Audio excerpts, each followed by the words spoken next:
So Liverpool spent 446 million pounds in this transfer market that just was concluded last night.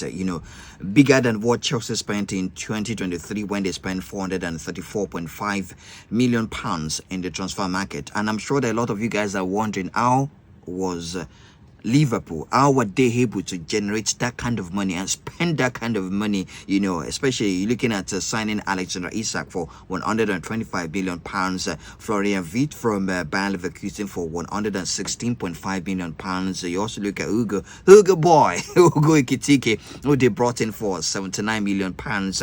Then we talk about the likes of Milos Kakes, 40, Jeremy Frimpong, also from Bayer Leverkusen. They also brought in a keeper that was concluded before the summer transfer market.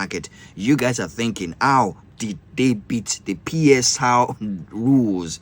How did they beat the PSR deal? In fact, Isak's deal alone was more than 10 Premier League clubs, was more than what 10 Premier League clubs spent in the transfer market alone this season. And you're looking at that Liverpool team, already solid, and they brought in quality players. Now, for the PSR, it's usually a bit difficult. It's down to the profit you're able to make and maybe kind of sponsorship that you get, to be able to buy players. And for Liverpool, they made the perfect opportunity because they've gained a lot. They've made a lot of money. So these are a few ways that they were able to navigate the PSR spending, navigate to spend so heavily despite the PSR rule. First of all, they turned over 614 million pounds in their last set of accounts.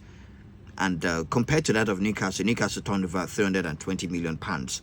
They are already in a healthy place without even selling players. Then they had big sponsorship like the new link up with Adidas, which is reportedly worth as much as 60 million pounds per year over the next decade. That deal is on ground solid for Liverpool. Then Anfield also had, according to reports, Anfield was expanded to increase match day income and hospitality taking. So they're also making money from match day at Anfield. So that way, and you also look at Liverpool in the last 5-6 years, especially from Jurgen Klopp's era, they've become something different entirely. They were rebranded, and they've brought in some quality players. So apart from that, they've been also able to win a lot of titles. They got to the Champions League final, I think 2 times under Jurgen Klopp. They got to the UEFA Cup final. They won the Champions League. They won the Premier League in 2020, and they recently won the Premier League last season.